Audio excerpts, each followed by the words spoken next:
Hello my dear students, इस video में हम लोग करने वाले हैं डिटर्मिनेंट, जिसको हिंदी में कहते हैं हम लोग सारणिक। और ये डिटर्मिनेंट जो है मैट्रिक्स की तरह बहुत ही इम्पोर्टेंट चैप्टर है।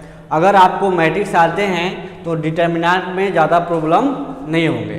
इसका कुछ स्पेशल रूल है, उसके थ्रू हम लोग इसको पढ़ेंगे, लेकिन इससे पहले आपको मैट्रिक्स की नॉलेज होनी चाहिए। चलिए तो स्टार्ट करते हैं हम लोग डिटर्मिनेंट। डिटर्मिनेंट क्या होता है? एक स्क्वायर मैट्रिक्स का निकलता है डिटर्मिनेंट वैल्यू। तो देख लीजिए, इसका डिफिनीशन हो जाएगा कि अ नंबर एसोसिएटेड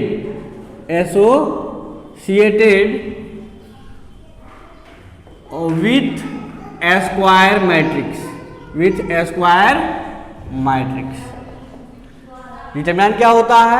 एक नंबर होता है किसका? स्क्वायर मैट्रिक्स के रिलेशन रखता है, ठीक है ना। अब देखिए, इसको हम बहुत ही सिंपल भाषा में समझ लेते हैं कि डिटर्मिनेंट किसका निकलता है। और ये नंबर है, ये जो नंबर है वो क्या हो सकता है? रियल भी हो सकता है और कॉम्प्लेक्स भी हो सकता है, ये दोनों में हो जाएगा, ठीक है। तो अब नंबर जो होता है समझ लेते हैं। जैसे एक स्क्वायर मैट्रिक्स है AIJ, जिसका ऑर्डर क्या है? n cross n। इसका ऑर्डर क्या है? n क्रॉस n है। तो अगर इसका हम लोग डिटर्मिनेंट निकाले तो डिटर्मिनेंट को हम ये इस तरह से डिनोट करते हैं, दो खड़ा लाइन खींच करके, और ये हो जाएगा डिटर्मिनेंट ऑफ AIJ। अब ये किसी भी ऑर्डर का हो सकता है। जैसे मान लेते हैं ये n क्रॉस n का है, ठीक है ना। तो अभी हम लोग इसको समझेंगे तत्काल में। कुछ इसमें इंपॉर्टेंट पॉइंट है, उसको हम लोग नोट कर लेते हैं। सबसे पहला बात है कि अगर डिटर्मिनेंट निकलेगा तो केवल और केवल स्क्वायर मैट्रिक्स से निकलेगा, ठीक है ना। तो देख लीजिए, सबसे पहले जानिए determinant is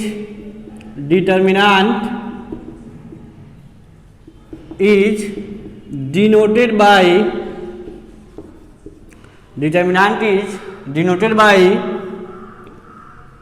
determinant of A, और इसको ऐसे भी कहते हैं डेट ऑफ ए, और सिंपली इसको हम डेल्टा से भी डिनोट करते हैं। इसको हिंदी में देखो ऐसे लिखते हैं, डेल्टा पढ़ते हैं इसको, ठीक है ना। तो अब देखिए, ये या तो ऐसे कह दो, या तो ऐसे पढ़ लो, या तो ऐसे पढ़ लो। क्या पढ़ोगे? इसको पढ़ोगे आप रीड एज डिटर्मिनेंट ऑफ ए। इसको क्या पढ़ेंगे? डिटर्मिनेंट ऑफ ए। तो अब समझते हैं। देखिए, ये पहला पॉइंट है आपका कि डिटर्मिनेंट को कैसे सूचित करते हैं, कैसे डिनोट करते हैं। तो ऐसे कोई मैट्रिक्स ए है, या इसमें दो खड़ा लाइन खींच दीजिए तो क्या हो जाएगा? एक डिटर्मिनेंट हो जाएगा। ये मॉडुलस नहीं है, ये डिटर्मिनेंट है। इसका कुछ अपना रूल होता है। जितना क्रॉस जितना का होगा, उतना क्रॉस उतना का ये अपना अपना वैल्यू के रूप में इसका आंसर देगा, ठीक है। तो देखिए, इसको तो आपको समझ में आ गया होगा कि डेटा ऑफ ए को भी वहीं पढ़ेंगे, डिटर्मिनेंट ऑफ ए। या डेल्टा का मतलब समझना है कि इसका भी डिटर्मिनेंट वैल्यू निकालना है। क्लियर है? अब देखिए, इसको हम एग्जाम्पल के रूप में समझते हैं, ठीक है ना। एक और पॉइंट इसमें लिख लेते हैं, only square matrix having determinant value. इसका मतलब क्या हुआ कि केवल और केवल स्क्वायर मैट्रिक्स का ही डिटर्मिनेंट निकलेगा, दूसरे मैट्रिक्स का नहीं निकलेगा। यानी आपसे पूछा जाए क्या सभी मैट्रिक्स का हम लोग डिटर्मिनेंट वैल्यू निकाल सकते हैं, तो आपको कहना है कि नहीं। जिसका क्या हो, जो स्क्वायर मैट्रिक्स है, इसका मतलब क्या हुआ कि जिसका रो और कॉलम क्या हो, बराबर हो, सेम हो, उसी का डिटर्मिनेंट वैल्यू निकलेगा। अब देखिए, आपको यहाँ से पता चला कि डिटर्मिनेंट क्या है। तो एक स्क्वायर मैट्रिक्स से क्या होता है? एक नंबर होता है जो उससे क्या होता है? एसोसिएट होता है। उसी नंबर्स को हम एक पार्टिकुलर वैल्यू होता है उसी को हम कहते हैं determinant value of square matrix A.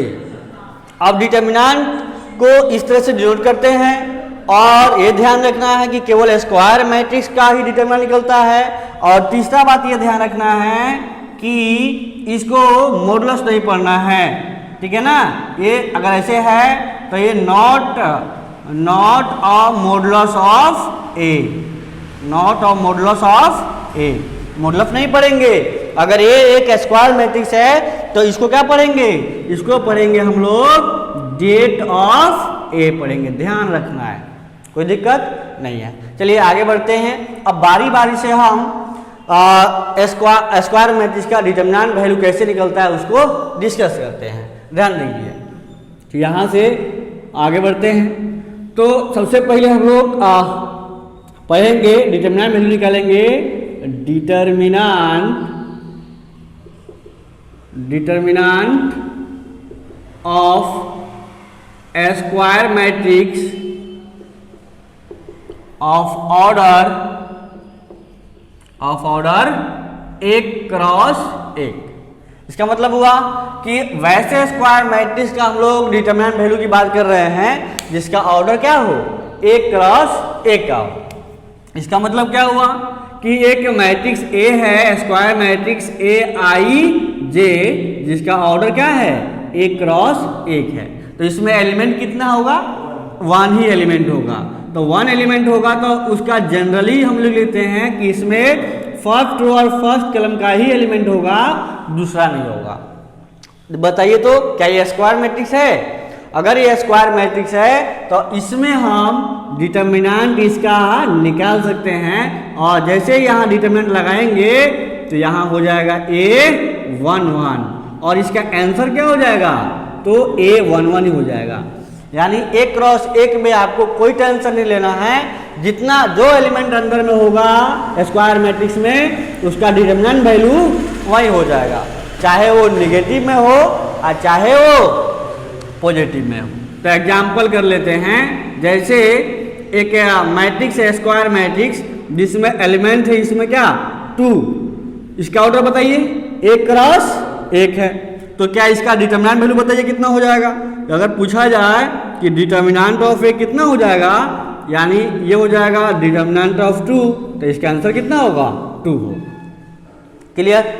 यही क्वेश्चन अगर अगला क्वेश्चन किया जाए कि ए एक स्क्वायर मैट्रिक्स है जिसमें -2 एलिमेंट है, एक ही एलिमेंट है और -2 है, तो अगर इसका डिटर्मिनेंट वैल्यू आपसे पूछा जाए तो आप कहोगे इसमें हम डिटर्मिनेंट वैल्यू लगा सकते हैं और इसका आंसर क्या होगा, -2 होगा।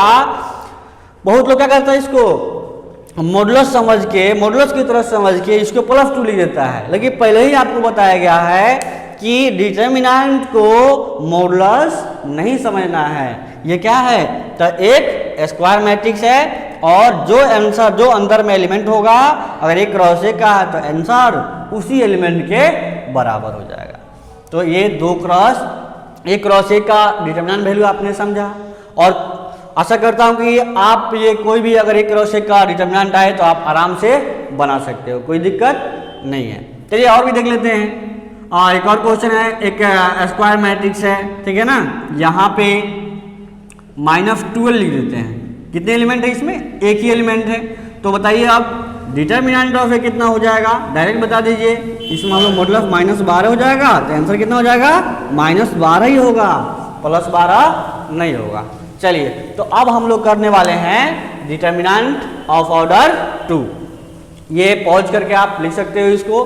देखिए आपको ना नोट्स बनाना है, जैसे जैसे बताते जाएं एकदम नोट्स बनाना है और बहुत ही सिंपल तरीका से। इसका डिफिनीशन ये नहीं है, इसे भी एकदम विस्तारित रूप में डिफिनीशन है, लेकिन आपको समझना है, ठीक है ना। एनसीईआरटी का ही केवल हम कॉन्सेप्ट अभी दे रहे हैं। अगर एनसीईआरटी पूरा हो जाएगा तो हम लोग बाद में आर.डी. शर्मा को हम लोग या के.सी. सिन्हा को फॉलो करेंगे, ठीक है।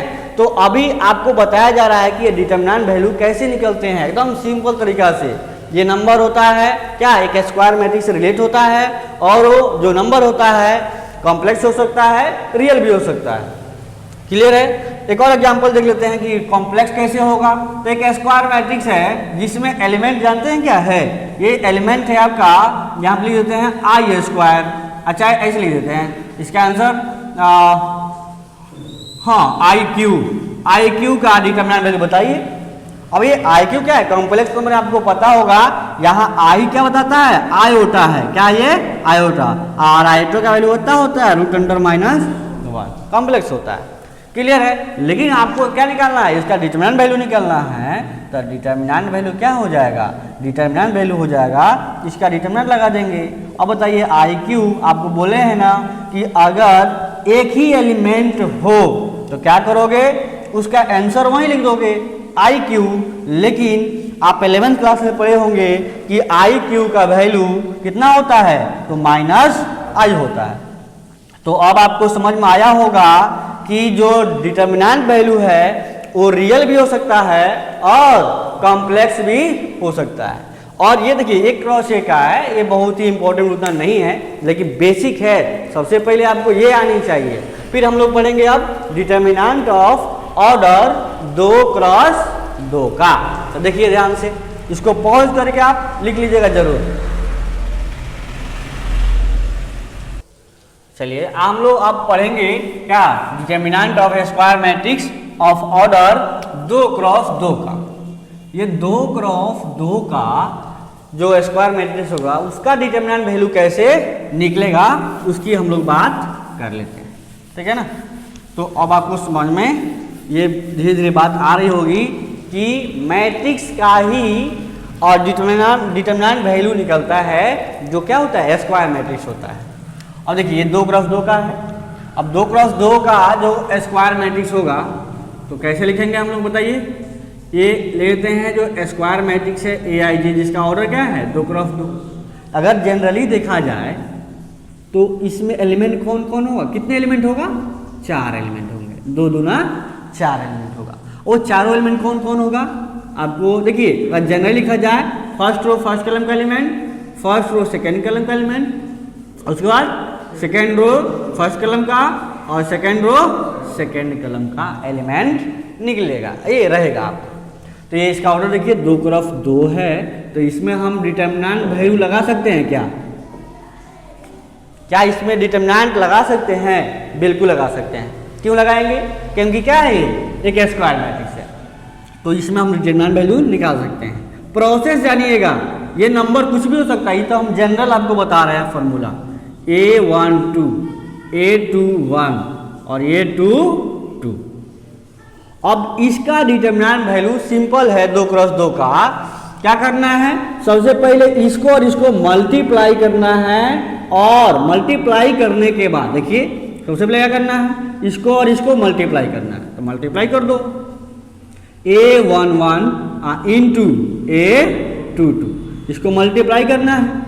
आप बीच में क्या करना है, फिर माइनस लगाना है और फिर इसको और इसको मल्टीप्लाई करना है। ध्यान दीजिएगा, बहुत ध्यान से समझिएगा, बहुत सिंपल है। सबसे पहले इसको और इसको मल्टीप्लाई कर दिए, फिर बीच में क्या लगाना है, माइनस, और फिर वापस इसको और इसको क्या करना है, मल्टीप्लाई कर देना है।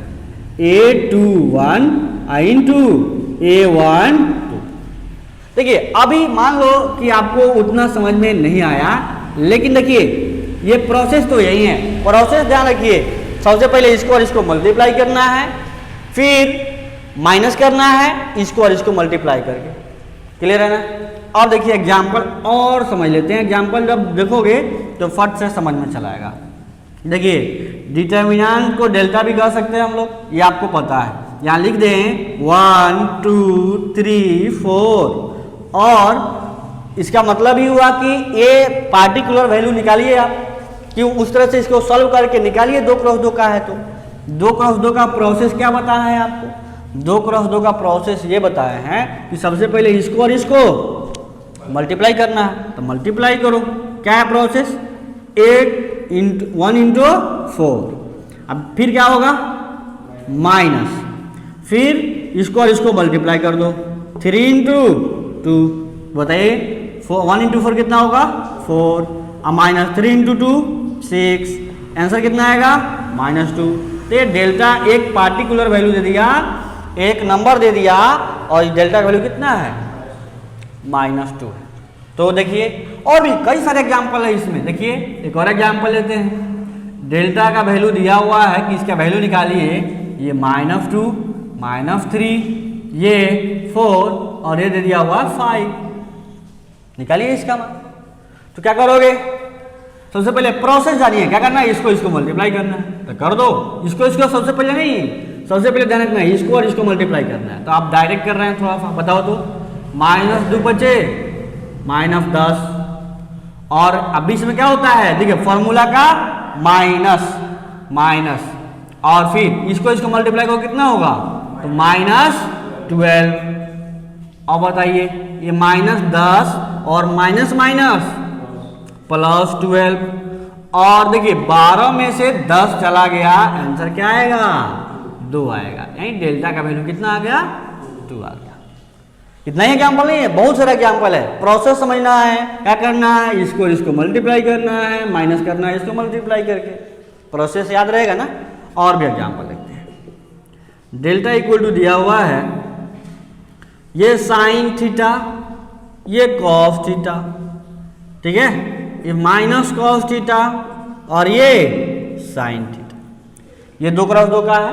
तो 2x2 का प्रोसेस क्या है कि इसको और इसको मल्टीप्लाई करना है, मल्टीप्लाई कीजिए तो साइन इंटू साइन कितना हो जाएगा, साइन स्क्वायर थीटा। अब देखिए फॉर्मूला का माइनस होता है और ये कितना हो जाएगा minus cos into cos square theta, फिर माइनस इंटू माइनस कितना हो जाएगा प्लस हो जाएगा ना, minus plus cos square theta.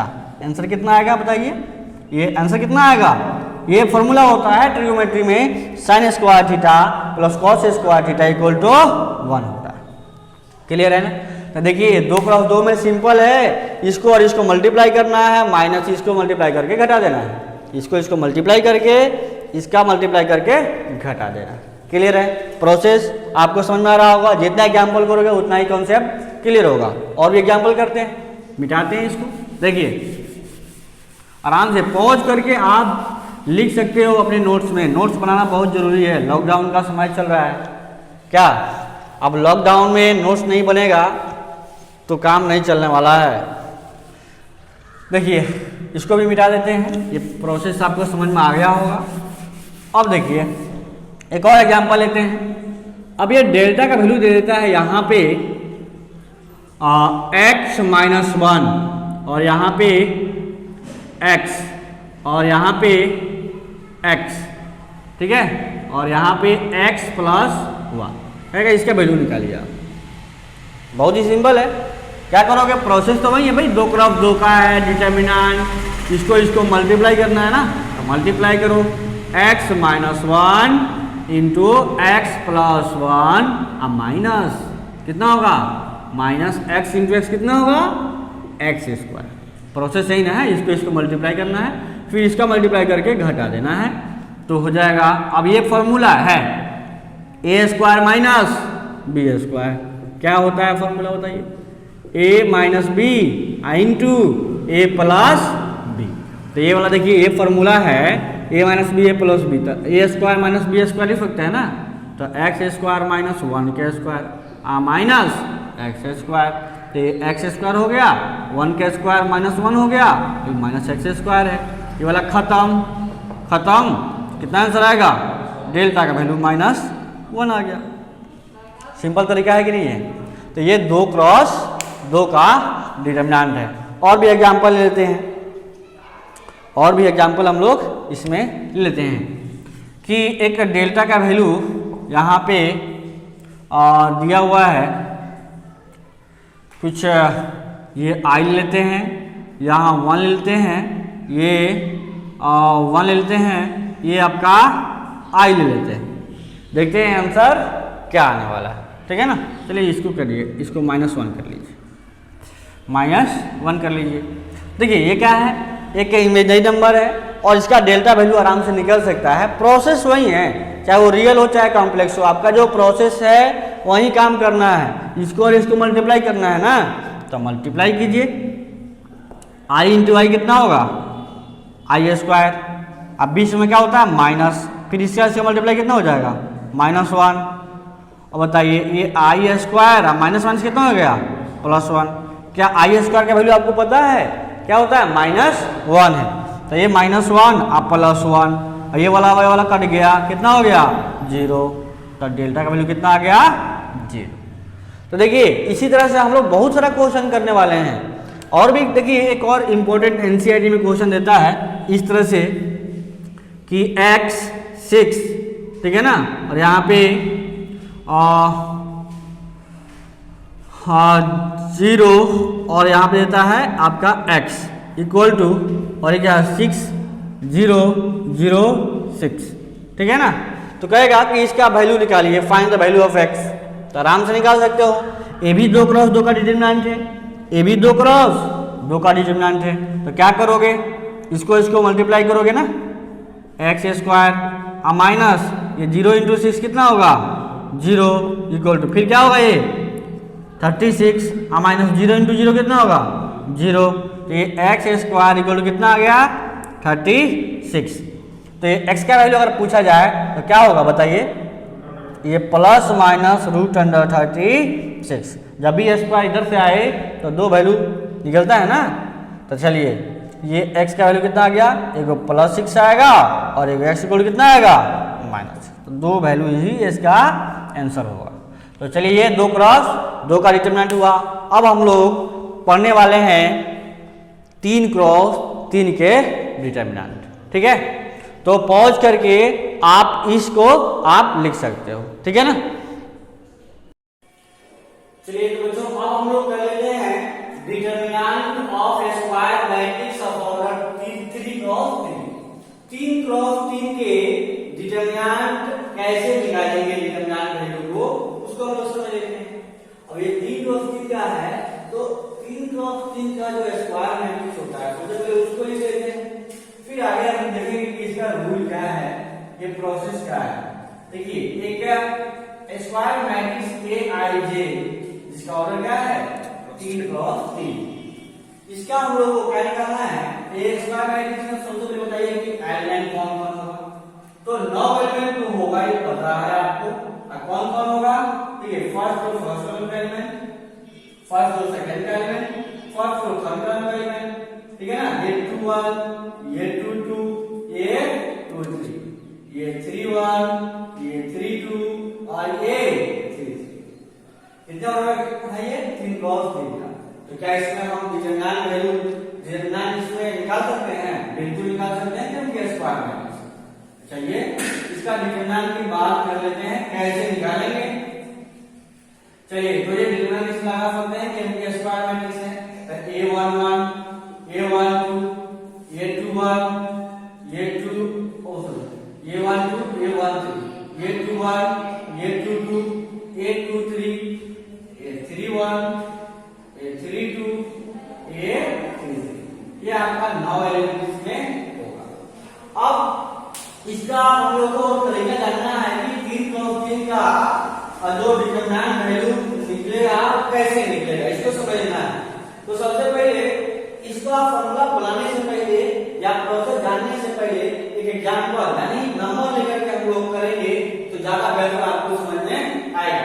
फिर इसका जो प्रोसेस है उसको हम यहाँ पे लिख देंगे। देख लीजिए अगर एक स्क्वायर मैट्रिक्स है, देख लीजिए यहाँ पे 1 2 0 3 2 1 2 1, अब यहाँ पे क्या है -1 करते हैं, ठीक है ना, चाहे यहाँ पे 3 तो कोई दिक्कत नहीं है। और एक स्क्वायर मैट्रिक्स है 3 क्रॉस 3 का, कहेगा क्वेश्चन कर रहा है कि फाइंड डिटरमिनेंट ऑफ ए, इसका वैल्यू लिखा है। तो प्रोसेस सबसे पहले जान लीजिए क्या है ये प्रोसेस। तो सबसे पहले अगर ये डिटरमिनेंट आपको निकालना है तो ये स्क्वायर मैट्रिक्स है तो इसको हम डिटरमिनेंट लगा सकते हैं, ये सबसे नॉलेज जरूरी है। 3 2 1 2 1 3, ये आपका कितने 3 क्रॉस 3 का प्रोसेस समझिए। सबसे पहले इसको सॉल्व करने से पहले ये जानना जरूरी है कि ये 3 क्रॉस 3 का जो स्क्वायर मैट्रिक्स होता है डिटरमिनेंट जो निकाले जाते हैं ये कोफैक्टर पे डिपेंड करता है। तो फैक्टर क्या है, इसका भी क्लास आपका कराया जाएगा, बताया जाएगा। लेकिन अभी आपको उस प्रोसेस को जानना है कि कैसे इसको हम लोग इसका वैल्यू को फाइंड करेंगे, निकालेंगे। तो सबसे पहले एक प्रोसेस क्या है ना, ये वाला साइन आपको ध्यान देना है। जो साइन होता है ना, यहाँ क्या होता है प्लस, यहाँ क्या होता है माइनस, यहाँ क्या होता है प्लस। उसके बाद क्या करो, अल्टरनेट लगा, यहाँ प्लस के बाद क्या होगा माइनस, यहाँ क्या होगा प्लस, यहाँ क्या होगा माइनस, यहाँ क्या होगा प्लस, यहाँ क्या होगा माइनस, यहाँ क्या होगा प्लस। मतलब आपको यहाँ प्लस से शुरू करना है और चारों तरफ क्या करना, अल्टरनेट कर देना है। प्लस फिर माइनस फिर प्लस, फिर यहाँ प्लस है तो माइनस फिर प्लस, यहाँ प्लस फिर माइनस, यहाँ पे प्लस। ये तो सिंपल सा तरीका है, लेकिन इसी के सहायता से इसका हम लोग विचलन निकालेंगे। अब देखिए सबसे पहली बात पूछा जाए कि ये जो डिटरमिनेंट है 3 + 3 का, इसमें कितने रो और कितने कॉलम है। तो आप कहोगे कि 3 रो है, पहला रो, दूसरा रो और ये तीसरा रो, 3 रो है। कॉलम कितना है, 1 2 3, मतलब 3 कॉलम है। 3 और 3 6 होगा ना, रो और कॉलम मिला के। तो इसका जो वैल्यू होगा ना, हम 6 को तरीका से निकाल सकते हैं। और मेन बात यह है कि आप 6 से निकालिए, लेकिन आंसर क्या आता है, सेम आता है। तो सबसे पहले हम लोग 1 से निकालेंगे, और जब 1 समझ में आ जाएगा तो हम 6 से आराम से हम लोग उसको निकाल सकते हैं। और देखेंगे भी कि 6 से करने से क्या वैल्यू डिफरेंट नहीं आ रहा है, देख लेंगे प्रूफ कर लेंगे। तो कैसे बनाएंगे इसको, कैसे करेंगे इसको, तो प्रोसेस करना है। इसको खोलने से पहले इस साइन को एक बार आपको जरूर ध्यान रखना है। और इसे मान लो हम इस क्वेश्चन को सॉल्व कर रहे हैं और ये एक्सपेंड कर रहे हैं, मतलब इसे खोल रहे हैं, प्रसरण कर रहे हैं, तो एक्सपेंडिंग along R1, इसका मतलब होता है प्रसरण। क्या होता है प्रसरण, मतलब इसका आंसर निकालना, खोलना। तो R1, अब R1 को देखिए, R1 ये है ना, तो इसके सापेक्ष क्या कर रहे हैं, इसका प्रसरण कर रहे हैं, इसको हम खोल रहे हैं। तब खोलने का प्रोसेस क्या है, देखिए ध्यान से। R1 में कौन कौन एलिमेंट है, R1 हम ले रहे हैं, तो R1 में एलिमेंट कौन कौन है, 1 है, 2 है, 0। तो इसी को ध्यान देना है। यहाँ साइन क्या होता है कि यहाँ प्लस है, यहाँ पे थोड़ा लिखिए प्लस समझने के लिए। यहाँ क्या होता है माइनस, और यहाँ क्या होता है प्लस। इसको बहुत ध्यान रखना है। R1 कहा जाए तो R1 का साइन को ध्यान रखना है, और R2 के सापेक्ष किया जाए तो R2 के साइन को ध्यान रखना है। R3 अगर यहाँ लिखे तो R3 को ध्यान रखना है। कॉलम 1 लिखे तो कॉलम 1 को ध्यान रखना है, साइन यहाँ बगल में लिख दीजिए। और ये कैसे होता है, बहुत ही सिंपल तरीके होता है। प्लस से स्टार्ट करना है और अलाइन करके 9 का आपको लिख देना। तो R1 दिए हैं, तो R1 के सापेक्ष कैसे खुलेगा, प्रोसेस जानिए।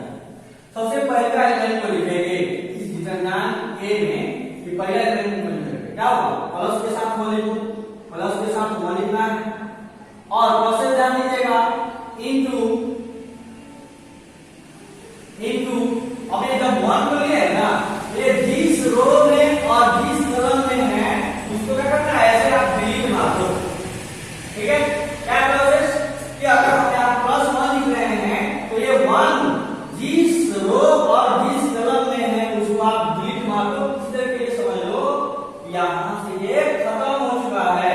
जब खत्म हो चुका है, जो बचा है, जो दिख रहा है आपको, इसको ढकने से तो उसको आप लिख दो।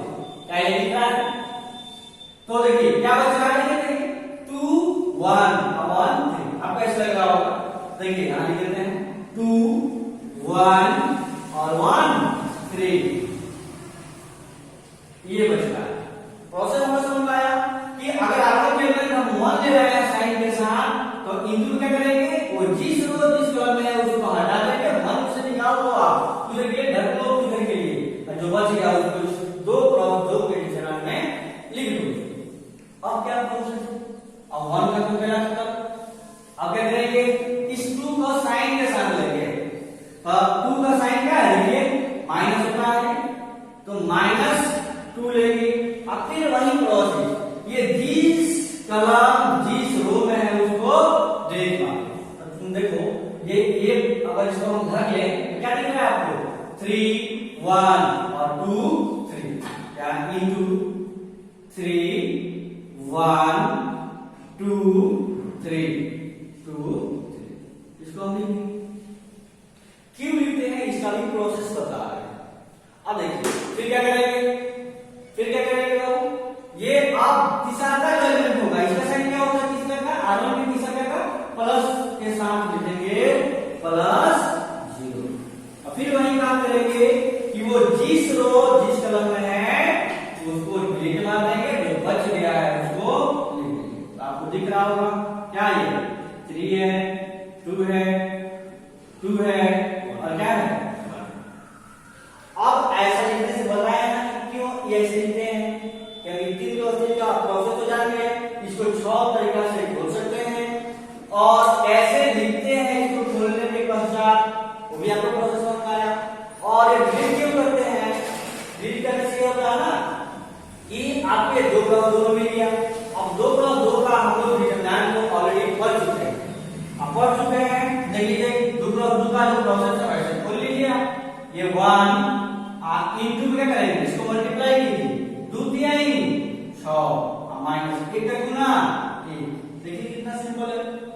तो ये -2 और गुना कितना होगा, 3 का 9 और 2 एकम 2 और प्लस ये 0 इंटू 3 एकम 3 और -2 गुना 4। अब सिंपल है कि इसको कैलकुलेशन करो, क्या हो जाएगा, ये 6 में से 1 गया 5, 1 गुना 5 और -2 और गुने 9 में से 2 गया 7 और प्लस 0 गुना समथिंग कितना होगा 0, यानी 3 में से 4 ये कितना बचेगा आपको -1। तो देखिए अब ये 5 एकम 5 हो गया और -7 गुना 14, ये तो 0 हो गया। अब बताइए 14 में से 5 गया कितना बचेगा -9। तो प्रोसेस आपको समझना है। अगर आपको R2 के सापेक्ष खोलना है तो R2 के सापेक्ष खोल लीजिए, R3 के सापेक्ष खोलना है तो R3 के सापेक्ष खोल लीजिए। अब देखिए अब इस फार्मूला को हम समझ लेते हैं। प्रोसेस तो आपको समझ में आ गया, ये 6 तरीके से खोल सकते हैं। तो देखिए इसका फार्मूला कैसे बनाते हैं, ध्यान देना है। इसको लिख लेते हैं, क्या प्रोसेस समझ लेते हैं, एक्सपेंडिंग अलोंग R1। तो ये 3×3 का जो डिटरमिनेंट है इसको हम लोग एक्सपेंड करना सीखेंगे। तो कैसे एक्सपेंड करेंगे, ये आपको एग्जांपल से समझ में आया होगा कि हम एक्सपेंड कैसे कर रहे हैं। 6 तरीका से कर सकते हो, R1 R2 R3 या C1 C2 C3। तो इसी को हम लोग अब ये फॉर्मूला कैसे बनाएंगे, प्रोसेस समझ लीजिए, फिर 6 के साथ आप खोल के बताना कि आप इसका एक्सपेंड करने का प्रोसेस आप समझे कि नहीं। एक हम बता दे रहे हैं। तो R1 के सापेक्ष क्या करना है, ये 3 एलिमेंट है ना, A11 A12 A13, इसका कोफैक्टर साइन कितना हो जाएगा प्लस माइनस प्लस, ध्यान रखना है। और क्या करना है, प्रोसेस है कि इसको फर्स्ट एलिमेंट को लिखना है A11 साइन के साथ, प्लस होता है तो प्लस लिख दिए। इनटू में अब ये जिस रो जिस कलम है उसको डिलीट मारो, तो क्या दिख रहा है आपको उसको लिख दो 2×2 में। तो ये 2 2 बच रहा है, ये 2 3 और ये 3 2 और ये क्या हो जाएगा ये 3 3, ये बच गया। अब फिर ये इसका साइन के साथ लिख दो -A12 और क्या करेंगे, इसको छोड़ेंगे इसको छोड़ेंगे, कौन दिख रहा है देखो तो, दिख रहा है ना आपको A21 A23 A21 A23 A31 और A33। और इसका आप देखो R1 के पहला एलिमेंट हो गया, दूसरा का हो गया, तीसरा का आप लेंगे प्लस के साथ है ना, तो प्लस A13 लेंगे और क्या करेंगे, ये जिस कलम जिस रो में उसको डिलीट मार दो, कुछ देर के लिए ढक लो। तो क्या दिख रहा है A21 A22 A31 और A32। और देखिए इसका प्रोसेस तो आप जान चुके हो, इसको गुना करना है, इसको घटा देना है, कैलकुलेट करके जो आएगा इसी तरह से करेंगे, इसका आंसर आ जाएगा। अब ध्यान दीजिए, इसका हम लोग एग्जांपल करेंगे अगले वीडियो में बहुत सारा एग्जाम्पल हम लोग करने वाले हैं, लेकिन अभी आपको क्या करना है, इस प्रोसेस को समझना है। अपने मन से इस तरह से ढेर सारा वैल्यू लेना है और इसका आंसर आपको निकालते रहना है। जितना प्रैक्टिस करोगे उतना ही बढ़िया होगा। आप एनसीईआरटी के एग्जाम्पल दे सकते हो, या केसी सिन्हा या आर डी शर्मा का बहुत सारा ऐसे न्यूमेरिकल वैल्यू जो होगा, आप पहले ये बनाने की फोकस करो। अगले वीडियो में हम लोग या 10 क्वेश्चन या 20 क्वेश्चन का एक पार्टिकुलर वैल्यू देंगे, जिसको आपको क्या करना होगा, ऐसे जब बनाओगे तो आपको बहुत ये समझ में आएगा कि एक्चुअली ये हो क्या रहा है।